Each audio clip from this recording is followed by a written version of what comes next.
Your versatility using the C Pen just increased even more. After scanning your text with either Reader Pen or Dictionary Pen, you can easily connect to any computer and have your file uploaded to Google Drive. Simply open it up with Google Docs and edit your document.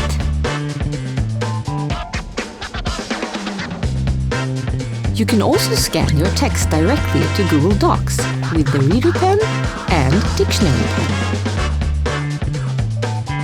Looking at our C Pen Connect, you can now easily, through a Chrome browser extension, connect to any computer and scan text to Google Docs or Gmail. You will also find it very comfortable to use your smartphone or tablet for scanning text to the Connect app. Simply load your file to Google Docs or share with Gmail.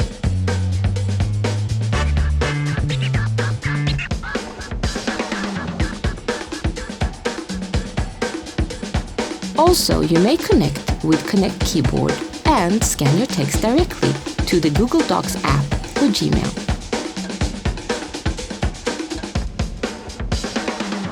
With our TS1, you can simply connect to PC or Mac, and with the preferred browser of your choice, connect to Google Docs and scan text directly. Simply put, using C Pen just became simply clever. Visit cpen.com to find out more.